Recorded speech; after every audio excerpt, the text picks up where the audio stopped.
July 15th, 2026. Exactly 5 years ago, on July 15th, 2021, I wrote, "Today Americans began to see the concrete effects of the American Rescue Plan show up in their bank accounts as the expanded child tax credit goes into effect for 1 year. Through this program, the child tax credit increased to $3,000 per child aged 6 to 17 and $3,600 per child under 6. All working families will get the full credit if they make up to $150,000 for a couple or $112,500 for a family with a single parent. The government sent payments for almost 60 million children on Thursday, totaling $15 billion. This is a really big deal. In America, 1 in 7 children lives in poverty. This measure is expected to cut that poverty nearly in half. Studies suggest that addressing childhood poverty continues to pay off over time, as it helps adults achieve higher levels of mobility. The American Rescue Plan, passed in March 2021, was an early achievement of the Biden presidency, becoming a signature law as every Republican voted against it. A year later, researchers at the Brookings Institute found that the temporary expansion of the child tax credit lifted 3.7 million children out of poverty before it expired on December 31st, 2021. Family members did not stop working, as critics said they would. Instead, they used the money to cover routine expenses, decreasing their reliance on credit cards, had better nutrition, and made long-term investments in education for both children and parents. Now, 5 years later, the results of the Republicans' signature One Big Beautiful Bill Act, or OBBA, passed without a single Democratic vote and signed into law last July, are revealing a very different set of priorities. The OBBA extended or expanded more than $4.5 trillion in tax breaks for the wealthy and corporations, while cutting more than $1 trillion from social welfare programs. It did increase the child tax credit, but less than it would have if Congress had just adjusted the credit based on inflation since it had set the amount in 2017. And, according to the nonprofit, nonpartisan Institute of Tax and Economic Policy, the benefits from the OBBA measure went mostly to the richest fifth of Americans, dropping essentially to zero by the time they got to the poorest fifth. The measure cut $187 billion in federal funding from the Supplemental Nutrition Assistance Program, or SNAP, and on Monday, the Center on Budget and Policy Priorities reported that between the passage of the OBBA in July 2025 and March 2026, the last month for which there is data from all states, more than 4 million people lost access to the Supplemental Nutrition Assistance Program. At least a quarter of those people are children. Those losses will mount in 2027, after the midterm elections, when states will have to assume much more of the costs of the program. At the center of the difference between the Democrats' signature bill and the Republicans is how the representatives of those parties see the purpose of the American government. Should it be used for the good of the American people, or to concentrate wealth and power among a few? On July 9th, Carol Leonnig and Ken Delanian of MS Now reported that Trump's appointees in the Department of Justice are overruling the career attorneys in the Antitrust Division who have called for reviews of how corporate mergers and acquisitions might lead to price gouging for consumers and taxpayers. Trump-appointed officials are pushing ahead without reviews designed to protect the American people from monopoly power, and in what former Assistant Attorney General Bill Baer called unilateral surrender, are not pursuing lawsuits to enforce antitrust laws. Consumers are getting really screwed by all of this, a source told Leonnig and Delanian. We're talking 10 years of consumer harm that can't be undone. On Friday, Trump called a select group of Republicans who sit on the House Budget Committee to Camp David to put together a funding package, primarily for military funding, that they can get past Congress through budget reconciliation, a process that will not need any Democratic votes. Even the invitation to Camp David was controversial, though. Trump extended invitations to members of the far-right Freedom Caucus, but not to the more moderate Republicans on the committee. Invitations were secret, and members' phones were confiscated at Camp David. Budget Committee member Aaron Houchin, a Republican of Indiana, told Jake Sherman of Punchbowl News that she was urging committee members to vote no on the package. Today, House Republicans released a $95 billion budget framework to provide another $73 billion for additional military funding for the war on Iran, a $12 billion bailout for farmers hurt by Trump's tariff wars, and $10 billion to enact aspects of the Save America measure Trump has been unable to convince Congress to pass. Money for farmers was part of a sweetener to try to get Democrats on board with the measure, but it does not appear to be enough to get them to agree to fund an unpopular war and voter suppression.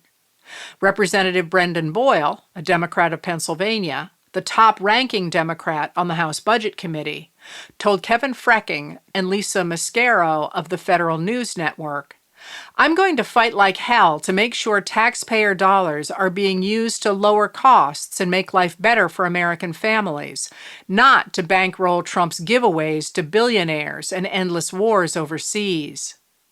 This America Last budget would add tens of billions more to the national debt to fund the most unpopular war in American history, Boyle said. Katie Edmondson of the New York Times noted that spending requests are usually dealt with through the bipartisan appropriations process, but Republicans are, once again, trying to maneuver around the Democrats to fund priorities the Democrats reject, an immigration enforcement surge that has led to 2 deaths at the hands of ICE agents in the past week, and the war in Iran. Even Republicans don't appear to want to throw more money at the Iran war before the midterms, especially as the Pentagon has been opaque about the costs of the war, and the White House has refused to confer with Congress about it. They also don't want to fund the unpopular voter suppression measure Trump wants, as prices for everyday Americans at the gas pump and grocery store are noticeably higher than they were a few months ago. Representative Warren Davidson, a Republican of Ohio, wrote on social media that the Republicans' budget plan was DOA, or dead on arrival.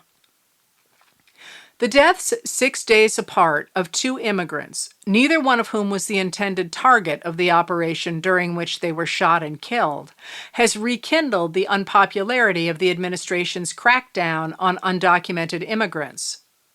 As protests broke out in the wake of the shooting death of Johann Sebastian Duran Guerrero in Biddeford, Maine yesterday, Senator Susan Collins, a Republican of Maine, called for Homeland Security Secretary Mark Wayne Mullen to cease all non-urgent vehicle stops.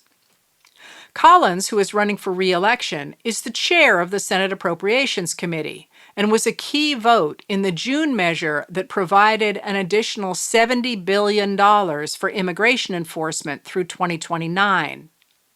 As Margie O'Haron of the Brennan Center noted, $70 billion is more than the budgets for all other federal law enforcement agencies combined, including the FBI, the Drug Enforcement Administration, and the U.S. Marshals Service.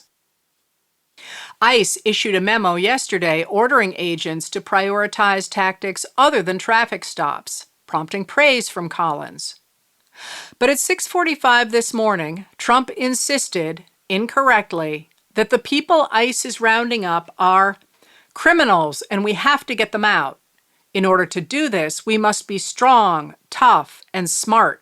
And we cannot give up one of ICE's most important and effective crime-fighting tools, the traffic stop. Once we do, we are playing right into the criminals' hands. The radical left Democrats would like to see this done, but it won't happen on my watch. ICE, be judicious, fair, and smart, and go back and do your very important job. Keep those crime stats records coming. Remember, you are loved and respected in America. The Iran war is also back on the front burner. On Monday, Trump announced he was reimposing a blockade on Iran and that the U.S. would become the guardian of the Hormuz Strait. Yesterday, he reversed course, claiming that Gulf allies had told him they would rather invest directly in the U.S., claiming that U.S. allies told him they would rather invest directly in the U.S. than pay tolls. Last night, Barack Ravid of Axios, who often has inside information from the White House, reported that Trump yesterday held a meeting in the Situation Room with his top national security team to discuss new plans for devastating strikes against Iran.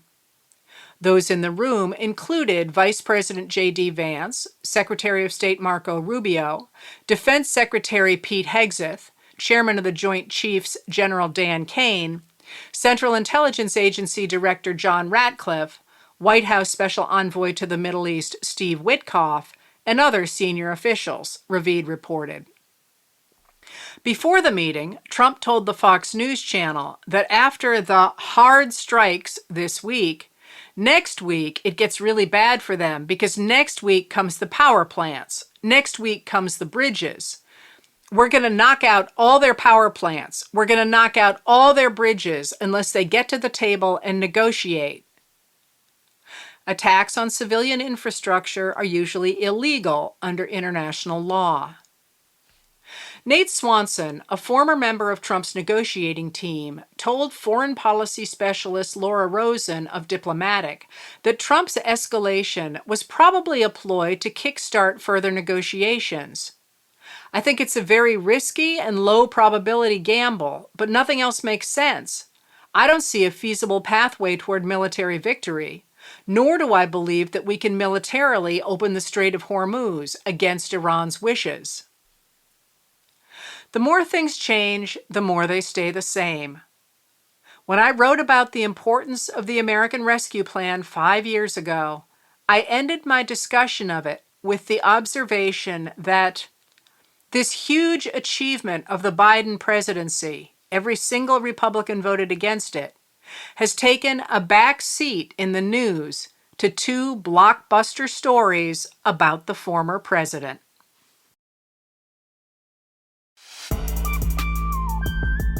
Letters from an American was written and read by Heather Cox Richardson.